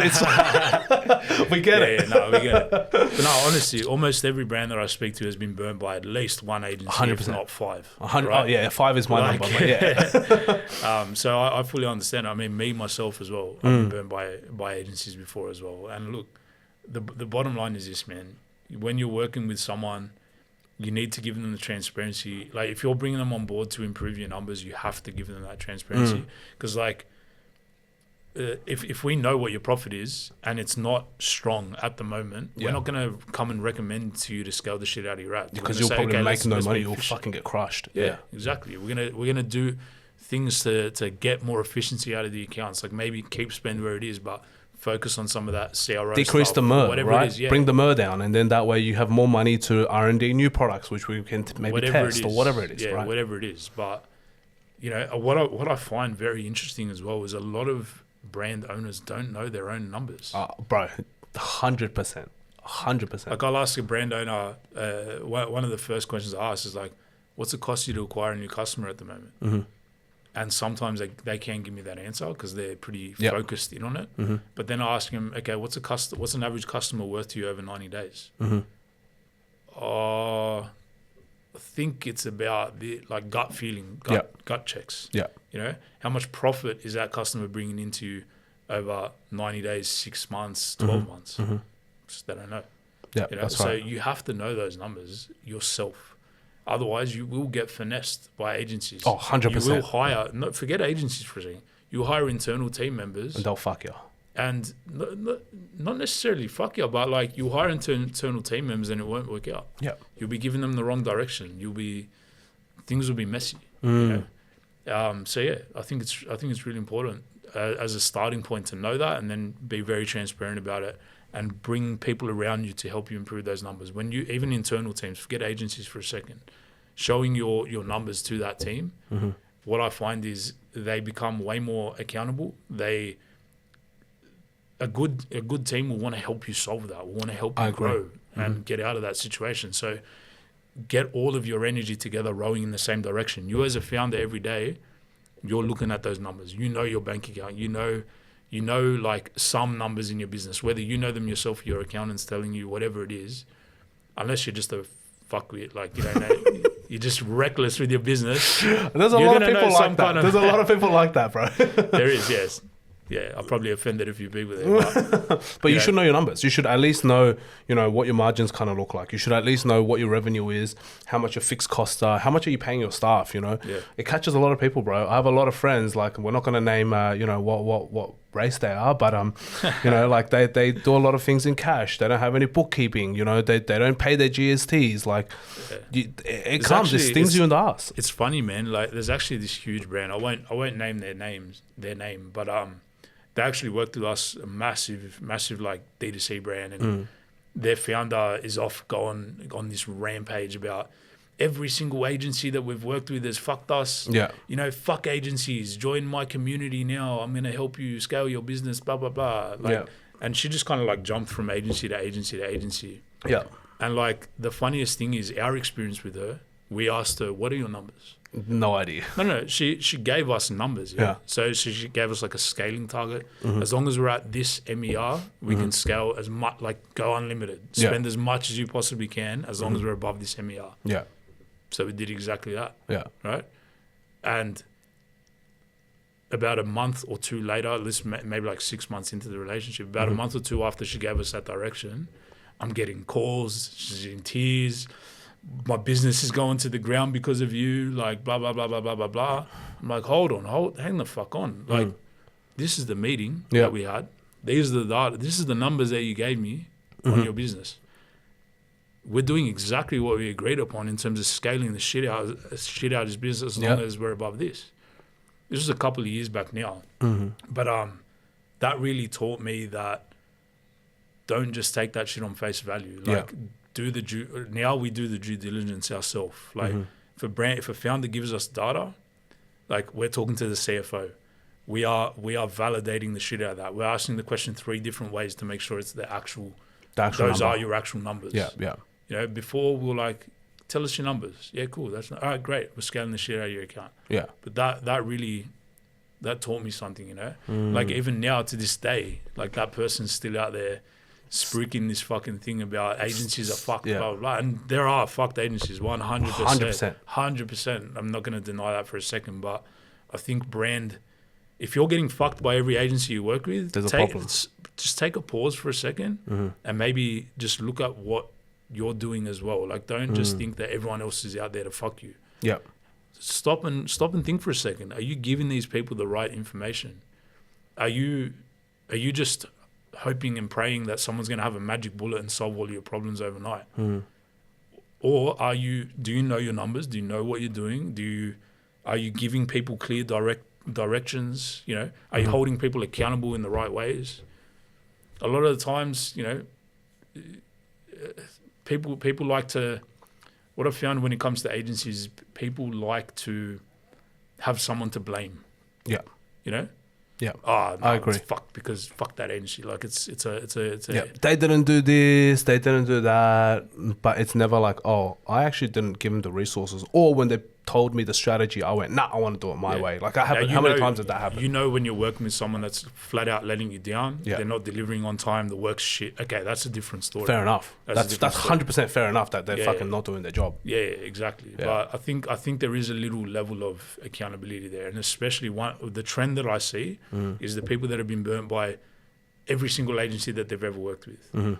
Those people are normally the ones where we jump on a call and we start asking questions, and it becomes very, very clear very, very quickly that they have no idea about any of the most important metrics and numbers in their business. They have no fucking idea. Yeah. They're normally the type of people who are amazing product people. Like, they built a product off the back of some pain or something like that, and they know their product inside out. They're amazing at that product. Yeah. But they've sort of just neglected everything else, and they've just hoped and prayed that these consultants and other people will come in and save the day. Like, you got to be more sharper than that. Yeah. Otherwise you will get stung. I agree, 100%. Like for me, even myself is like, okay, when I'm hiring an agency or I'm looking for an agency, number one, I want to see their track record. Number two, it's like I want to see the person and understand what type of person they are. Yeah. And then number three is I want to know, at least from my level, a basic level of understanding of what I'm trying to hire for. Yeah. You know, I always like to say to even my business partner, I'm like, hey, she's always like, oh, you should hire XYZ. I'm like, all right, cool. One, I don't understand, right? Like if I need to hire someone in AI automation, I can't just go and flog off a project to an AI automation company and they're like, yeah, we'll do this for you. Yeah. And then you know that what they're doing is probably 2 hours of work and they want to charge you 10 fucking grand for it or whatever. And you just sit there and you go, wait, if I understood this a little bit better, maybe I could have not gotten ripped off. And two, I would have known how to actually set this up so that we have a chance of success. Happens for agencies all the time. If you don't know your COGS, you don't know your gross profit, you don't know what your CAC should be, you don't know what your LTV is, you don't know any of these numbers, you don't know what your fucking average order value is. Yeah. You don't know what your free postage threshold should be. Like, and you go don't to know your when things are good or not. Like Exactly. You don't know when things are good or like you got no North Star. And if you're just bringing someone on and saying, hey, improve my ROAS, Then- and they're not a sharp operator, you know, they're just going to hammer retargeting, for example. Yeah, 100%. Give you the sexiest ROAS that you've ever seen. Oh, bro, 100%. It's like, Very oh, I busy. got you a 5 ROAS this week. Yeah. We see it all the time. And I understand people's sentiment towards agencies for that reason. But bottom line is, man, you've got to take things into your own hands. You know, you've got to be sharp enough. You don't have to be expert at everything in your business, but you have to be, in my opinion, sharp enough at everything to just be able to call out the bullshit, and also more importantly than that, be able to drive someone in the right direction. You know, it's the same as if you're hiring in-house. Yeah. If you're hiring in-house, like you don't want to just bring someone on board and say, great, I've hired you, tick that box now, I can forget Yeah, about like if you look at their resume, it looks all fucking awesome. And then you hire them and then they come in and then 2 weeks later, you're like, okay, so what have you done in these last 2 weeks? And they're like, well, I actually don't know how to open up Microsoft Word. You know, and that happens all the time, right? Like this was a story of, bro, my cousin's in the US, he had a massive e-com. They were doing $1 million a day. And then they hired someone and this guy was apparently a PhD, right? They come in and they don't even know how to write Excel formulas, right? And you're like, what the fuck? And then I had another client of mine and he runs a real estate agency. He hired a guy, 45 years old, mind you, didn't know how to do like shift 1 to have exclamation mark pop up. Like, and this guy's supposed to be calculating residential and commercial like real estate margins and numbers and shit. And you don't even know how to use maths on the keyboard. Yeah. And it's like, people will sit there, they'll bludge to you, they'll pretend, and that's one of the major issues is if you choose to be ignorant in your business and you choose to be ignorant in the skills you want to hire, then you're likely going to get fucked at one stage or another by someone who realizes that the resume is just a piece of paper and they realize that they can just sell themselves. And then if they enter a large corporation, then they can just, you know, fade into the background. But if you're a small business owner, you can't afford that shit. Your every hire is important. Yeah, absolutely. I'm a big fan when we hire for the agency. I'm a big fan of doing tests. Yeah, me too. Right. 100%. So if I'm bringing on a designer, design me something. Yeah. If I'm bringing on a creative strategist, make me a brief. If I'm bringing on a media buyer or a digital strategist or someone who's running ad accounts, let's jump into a live ad account. Tell me how you think. I just did that this morning. Oh, did you? Yeah. What does the data say? So amazing resume, right? Yeah. This morning. Yeah. Come from like pretty cool companies, and, you know, other agencies that I would consider doing things at a pretty high level. Talks a talk beautifully, right? Someone that I'd love to put in front of my clients because of just the talk, and everything was all good. And then we got to the live audit stage, fumbling on the most simplest questions. Just couldn't give me like straight answers, kind of like stuttering. And it might have been a bit of nervousness, for example. You might want to put it down to that. But I've made the mistake in the past of putting people on like that because I like them. Yeah. And I see them as part of the team. Like good energy, fits the vibe. Fits the vibe. Like this person would be great to work with and blah, blah, blah. The problem is every single time I've done that, don't get results. I've regretted it, and it hasn't worked out well. Well, it also damages your client relationship because they go all of a sudden, what the fuck? You put this new guy on it, it fucked my ad account. Like, So now when we do that test, and no matter what they are as a personality type, if they don't have the experience and background, if they can't with full conviction on the spot in a live call, talk like at our level, we don't put them on. No matter what, no matter how good the interviews were before. No matter how good of a person they are, the skill set still needs to be there. You know, when someone's done thousands and thousands of reps of something and is a true expert at what they do, but they don't need to rehearse. They don't get nervous. It's just a daily thing for them. It's something that when someone's bullshitting a little bit about what they do, you can smell it. Like if they're exaggerating their experience, you can, you can smell that very, very easily.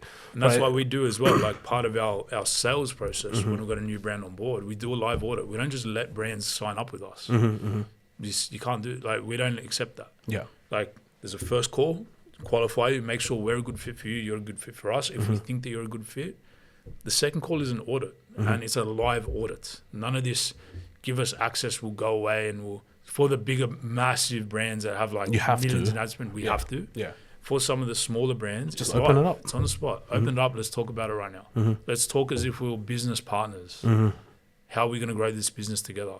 Yeah, I like that. And what we find is that brands love that because they get a bit of a taste. Like, oh, okay, fuck. Like I'm on the call with this guy. He just pulled up Google, Meta, Shopify. He's looking at cohort analysis.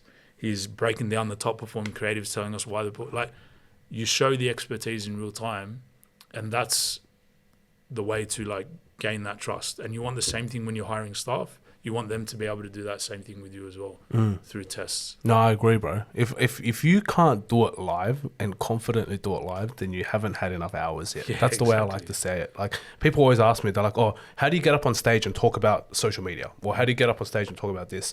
And you never use a script. You don't even need fucking slides. How do you just talk about it and talk about it for 2 hours straight? Yeah. Well, because I've been doing it, bro. I've been doing it since I was 14, 15 years old. Yeah. Like this is on the back of my hand. I can tell you everything you need to know about socials. I can tell you everything you need to know about e-com or whatever, right? Like I've been doing that for years. It's just tried and true. I'm not a guru. I don't need a fancy presentation deck. I don't need to, exaggerate or do some bullshit. Like I can tell, if you ask me a question about your business, I'll tell you this is fucked, that's good. Let's fix this. Like did you say you run an agency as well? Yes, I did. So I run an organic social agency. Yeah. Still now? Still now. Okay. But we've scaled back so I can focus on e-com. Nice. So at peak, we were probably doing about 30 clients as well. Yeah. And we were doing a lot of social media content and handling for celebs, for big brands, for our own brands. Nice, and it all started off our own, because like we've created some of the most viral brands in Australia. So we kind of understand, right? TikTok just awarded us with top 50 brands to watch in the world. Shit. As a global recognition. So we know how to create viral brands. And I've been doing that for the last 6 years now. We were actually one of the first TikTok brands in Australia that started it all. Like we were literally one of the very first ones, like one of the very first success stories in Australia. So that was very cool. And so off the back of that, I've always had friends ask me to build social media content for them, especially organic, coach them, do their content, and then it just evolved into an agency, like just literally through friends. Nice, man. Very good. Yeah, so I've been on the agency side too. Like I understand fully the struggles and pains of it as well. Before we get to like our final thing for today, I want to kind of guide this question towards same thing. We'll stay within the creative performance marketing, but we talked about like performance wise for sales campaigns, like short sales periods. But on the side of evergreen, right? I think a lot of brands will get a lot of value from this, because ultimately your job throughout the year for a brand is not just to maintain, like they'll hire you for a sales period. Like you're trying to maintain the account and grow the account during evergreen periods where there's no sale on your side, where you may only have like an intro 10% off or $10 off offer or whatever it is. The offer is just your standard website offer. Yeah. How do you plan and structure out that evergreen campaign for clients that way? Because it's a very different game compared to a sale period.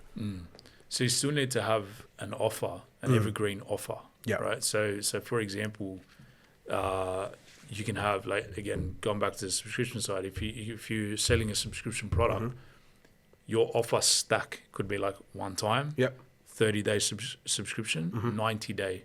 So 30-day supply, 90-day supply.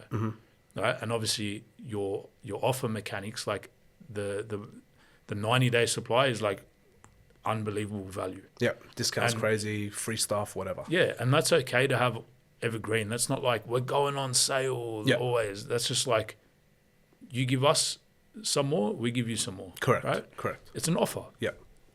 So like that kind of stuff throughout the year is so important. As I was saying before, there are a lot of brands that Q4 is where they make all their money, but Yeah. it's what they do from January to Q4 that determines how big that Q4 is going to be for them. Okay, so throughout the year, what we're doing is fine-tuning that offer. Yeah. Okay, and once we've cracked an offer, there's some brands that have had the same offer for years, right? And all we're doing there is we're unlocking further growth through personas. Interesting. I'll give you an example. A meal delivery business that we work with. For the longest time, their angle and their personas were, weight loss, muscle gain, even like Typical. the typical stuff that a meal service would be. This new GLP craze, right? GLP-1 craze. A new persona now has been, in recent times, has been support for your GLP-1 journey. Interesting. Okay? Because like you still need nutrients. You still got to eat. 100%. You got to eat well. You got to eat well because you're not eating as much. So the stuff that you do eat has to be nutritious so that you're still getting your nutrients. Like that's a whole now segment, a whole audience, a whole persona, a whole ad strategy geared around that type of persona. Okay, so like the offer is one thing, but also unlocking further growth through like different pockets of audiences, people. different pockets of audiences. You want to get all of that dialed in throughout the year, and you want to be cycling through those things so that again in Black Friday and Q4 you hammer them. you're hammering it. Yeah, and the thing is as well, like I say, a lot of brands, especially in recent times, due to macroeconomic factors and wars and budgets and all this shit that's going on around us, CGT, we won't even get into that. Let's not. It'll be a 4 Let's hour. not get into that. 4 hour episode after I'll that. get fucking triggered. Don't worry, me too. Bro. Yeah. But let's be real. The economy has been struggling. Yeah. It's not a good time in the economy. 100%. Right? So people have pulled back. But one big mistake that I'm seeing is I've seen some brands pull like way back now with the thing of like, oh, we'll just go hard in Q4. They're trying to save money now. They're trying to save money now, and I understand that. I understand their position. Again, we see their P&L, so we understand. But some of the pullbacks are like Very extreme. So you're telling me I should just pump my ads now Not pump your ads, but don't so I can take their market share. It's what you're saying. Oh well, yeah, of course. Yeah. That's the truth. Yeah. The brands that are like committed and doing the right things to keep things at least efficient now are going to win, because from now till Q4, these are the brands, they're building up their funnel. They're getting new eyeballs in. Yeah. They're introducing new people to the brand, They're getting people to add to cart. I was literally just saying that to the girls before you came in. I was like, right now, we just launched a brand new 2 categories of products. We're getting them into the customer's hands for the first time now. We're spending more. Yes, it hurts. It's not the best ROAS that we want, but it's new product. I understand that. So now by the time Black Friday rolls around, I'm going to hammer them again, give them a great offer, and they're doing their repeat purchase. That's right. And my LTV just goes up from there. Exactly. But the brands that are sort of like pulling all the way back now, waiting for Q4, dangerous, man. You're risking your Q4. And for a lot of these brands, Q4 is like where they make 70-80% of the income. Yeah, exactly. And if it doesn't go well, you're fucked. You're fucked. Yeah. Right? So I think it's really important to have that kind of lens on it. Now, obviously, every business has to do what's within its means based on its P&L. But some brands haven't had to make that much of a drastic move, and they still have, and we've had to sort of like coach them out of that and get them to understand that it's even if it's just above break even, for example, as a strategy right now, invest, because you're building up your funnel for that Q4. You're still getting data. Like at the end of the day, even if you have an extra 1,000, 500 paying customers a month, by the time it comes for them to reorder, especially if you're not a one-off product. If you're a one-off product, you're maybe a little bit more fucked. Yeah. But if you have some sort of repeatability built into your brand and business, even if you're nurturing them at break even or just slightly above break even, then it's a good sign. I think a lot of people shouldn't take their foot off the pedal, and I agree with you on that, because you want that data. You want to collect it, because if you aren't, there's going to be some hungry motherfucker out there who wants it.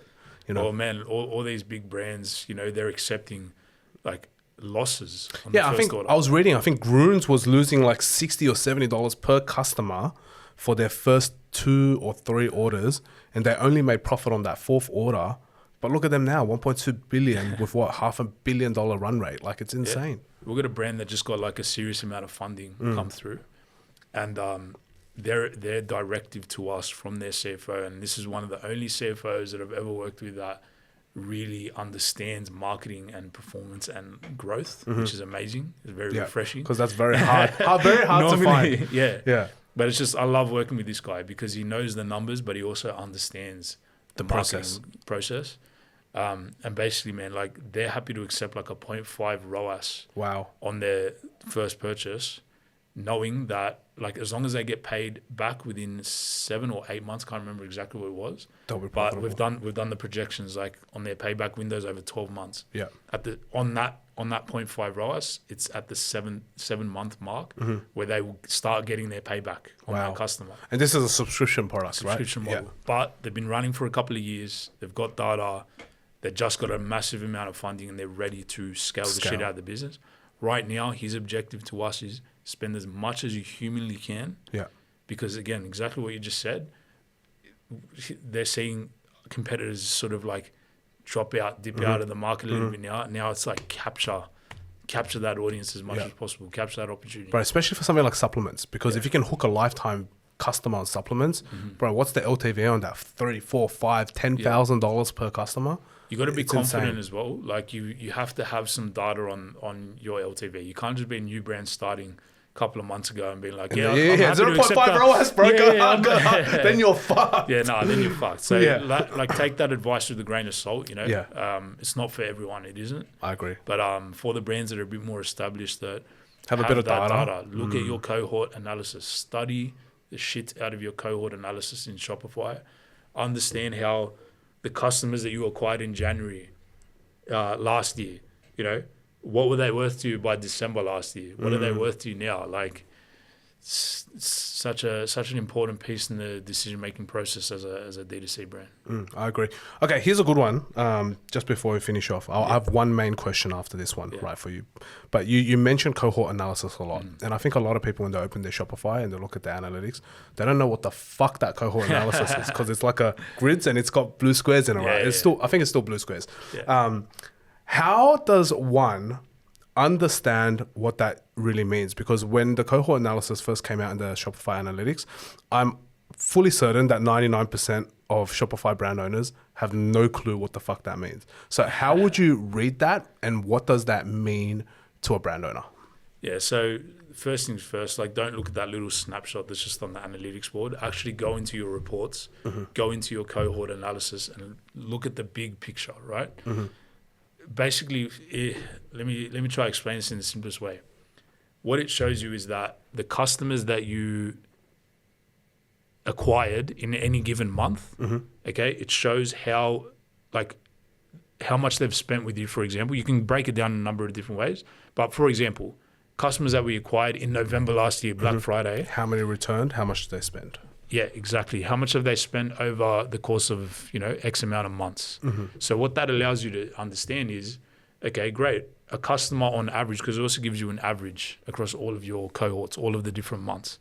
It gives you an understanding of like a new customer, and you can also break it down by new customers, which you should be doing. Yeah. A new customer, their average order value is X on day 0. They call day 0 like the first purchase. Yeah. Okay.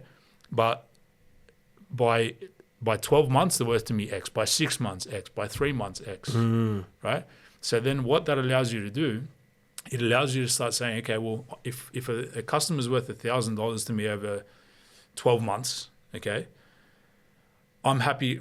My margin on that is going to be X. So I'm happy to spend to acquire a customer X. Right? Or Y. Yeah. I'll get you.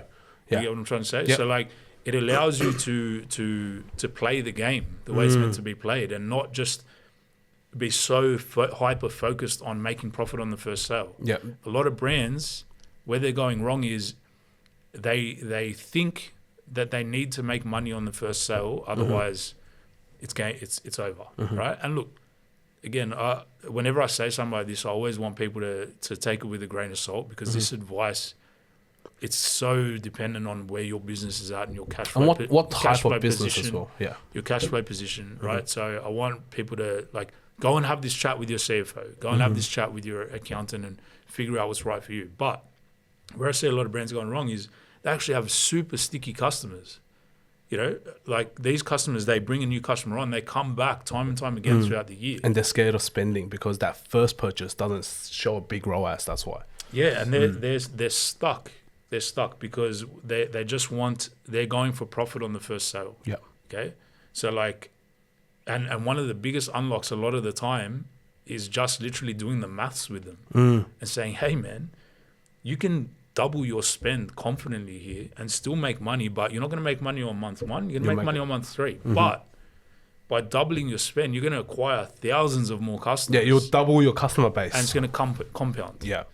And bro, sometimes we do this math and you just see like people's eyes light up and they kind of feel silly, like shit. Like, I should have done this fucking 3 years ago. I've been pulling my spend back. A common thing that I hear is like, we try to spend more, but we get to this point we just can't continue spending. Yeah, our cap blows I've out. been there, so I know this firsthand. Like we've been there. Like we can go, all right, we'll get up to 10, 15K a day ad spend, and then it's like we hit a ceiling where our ROAS now doesn't justify it off the first order. Yeah. So based on what you're saying there is obviously if I go back and look at my cohort analysis, I look at my lifetime value. And this is also something for a hot tip for everyone that's listening as well, is we have gone from creating products where the returns, like the return cycle would be 6 months to 12 months. Now I'm creating products where people come back every 1 to 2 months. Yeah. And the reason why I'm doing that is because I'm understanding this principle, that Jamie's talking about is I'm trying to build products where my customer can come back. So they're ordering from me every month, every 2 months.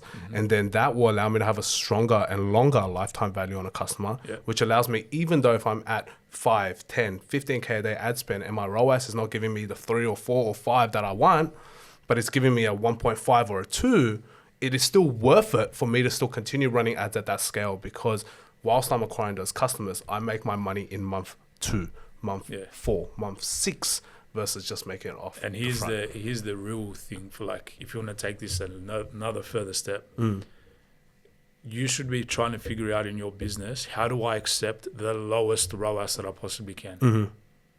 That's crazy, because people aren't going to be thinking that. This is a big mindset shift. Yeah. You should be thinking, how can I afford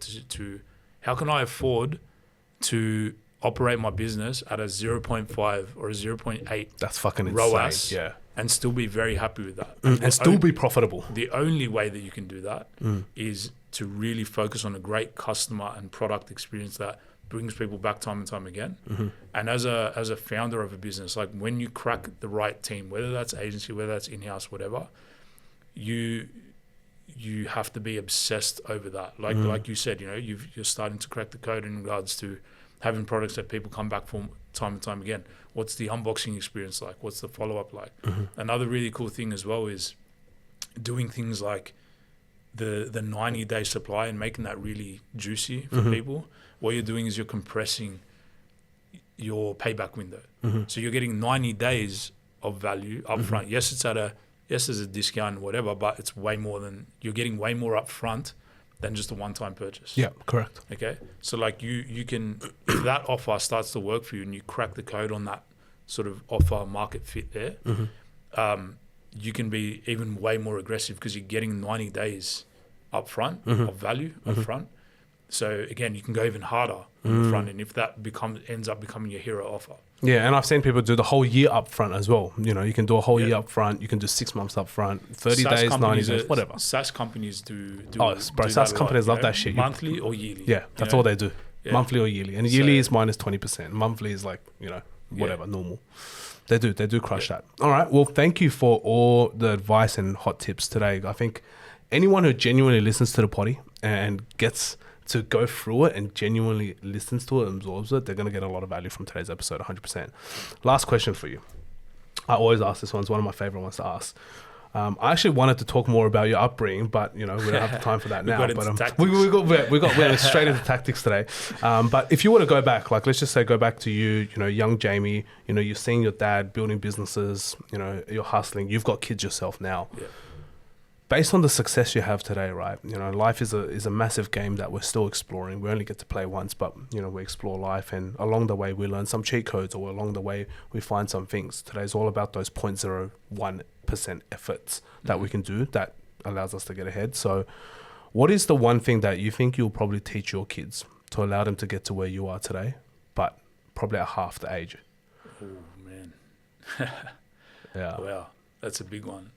There's a lot of things I want to teach them, but one thing for sure would just be one thing's for sure is I'm always going to support them to do what they want to do and chase their dreams as young as possible. Like, one of the things I think worked really well for me was coming out of uni. I was, I think, how old were I? 21, 21, something like that. Something like that, yeah. So I just went to uni for 3 years, graduated, got like the best job that I could have. What degree did you have? Property valuation. Yeah. UNSW or no, UWS. Oh, UWS. Okay. But I got placed into JLL, like Jones Lang LaSalle, like big company, top tier, right? Straight out of uni, like the dream job for that degree, and I didn't even really want it, man, but I got it. And like I said, you know, my music career was a couple years into it. It wasn't really going anywhere, but something was just telling me, like, fuck this corporate shit, back yourself, give it a crack. I don't know what it was in me to be honest with you, my parents were also very against it. You can imagine WOG parents. Yeah, 100%. You've just graduated. Why do you want to be a DJ? And I've come home and I've said 2 months and 29 days into a 3-month probation, I've said I've just quit my job. Yeah. I'm never going to work ever again. So naive. I'm working like a fucking donkey right now. That's what we do when we start our own business, bro. Yeah, exactly. Yeah. But, you know, for me, DJing wasn't work. Producing music, that was not work. You know, that was... You enjoyed it. Oh, bro, it was the best. So, you know, I came back and said, never working again. You can imagine what WOG parents would have been saying to you, or, you know, Asian parents would have said to you. We had the same parents, bro. Yeah, exactly. It'd be the slipper and go, what the Exactly, bro, exactly. So, like, that was a bit of a ballsy move, but because I did it so young and it actually worked out well for me, I feel like that gave me something, like, it gave me, what's the word? It gave me the confidence to go and tackle and try anything that I put my mind to. So, like, when it came to the end of my DJing career, I tried management, artist management. Did that for a couple of years. Yeah, it was okay, but, you know, artists are broke. Like, they're not making money, and you're a manager making 20% of their income. So I quickly realized 20% of zero is zero. Yeah, exactly. Like, it's not really that exciting, you know. Like, yeah, they were making money, but it wasn't enough, right? But yeah, I think then when it came to, like, okay, I saw that gap in the market with fragmented agencies. I had enough balls to be like, bro, I'm doing this. I don't give a fuck. You know? I was looking at all the other agencies out there, the big monsters of agencies, and just saying, yeah, I'll take this on. Like, I don't give a shit. You started pre-COVID, 2019. Right? Yeah, it would have been just before COVID slammed everyone. Before. Did it impact you? Yeah, we lost like all of our clients, almost all of our clients overnight. But yeah, like 2 weeks later after that, or I can't remember the exact timeline, but very close after COVID was like announced or whatever.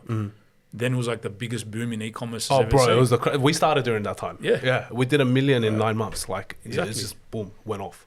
Exactly. So, like, you know, there's opportunity in every sort of season. I'd say, especially now. Like, there's a lot of opportunity. There are brands that are absolutely crushing it right now.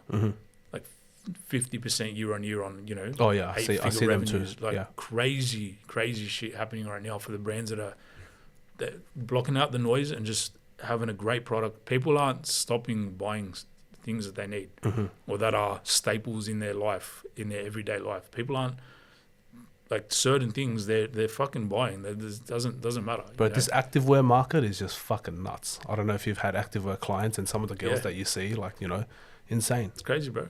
People still need shit. So, yeah, man, I think the advice that I'd give to my kids is, like, back yourself. I'll back you 100% no matter what the fuck you want to do. Unless you become a junkie or some OnlyFans, bro. OnlyFans. no chance. I've got identical twin girls too, man. Bro, mate, I'm up for some challenging conversations in the future. When they get on TikTok, you'll be in trouble. Yeah, that's it. Just back yourself as young as possible in your life. You know, take that punt.